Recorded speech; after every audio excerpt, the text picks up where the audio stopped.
ठाणे महानगरपालिकेच्या महापौर व उपमहापौर पदासाठी भाजप महायुतीच्या उमेदवारांचे नामनिर्देशन दाखल.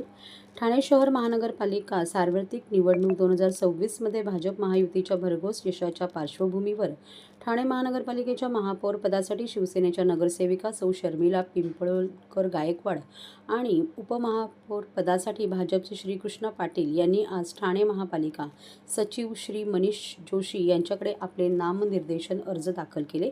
या कार्यक्रमास माननीय उपमुख्यमंत्री श्री एकनाथ शिंदे, परिवहन मंत्री श्री प्रताप सरनाईक, ठाणे शहर खासदार नरेश म्हस्ते, कोकण पदवीधर मतदारसंघाचे आमदार ॲडव्होकेट निरंजन डावखरे, माजी आमदार श्री रवींद्र फाटक, भाजप ठाणे शहर जिल्हाध्यक्ष श्री संदीप लेले, भाजप गटनेते श्री मुकेश मोकाशी, शिवसेना गटनेते पवन कदम यांच्यासह भाजप व शिवसेनेचे नगरसेवक, नगरसेविका आणि कार्यकर्ते मोठ्या संख्येने उपस्थित होते.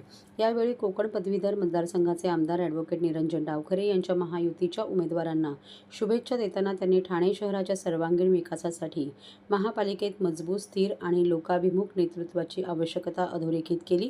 आदरणीय पंतप्रधान श्री नरेंद्र मोदीजी आणि मुख्यमंत्री श्री देवेंद्रजी फडणवीस यांच्या सक्षम नेतृत्वात महायुतीच्या माध्यमातून ठाण्यात पारदर्शक, विकासाभिमुख आणि जबाबदार प्रशासन अधिक सक्षमपणे कार्यरत राहील असा ठाम विश्वास व्यक्त केला.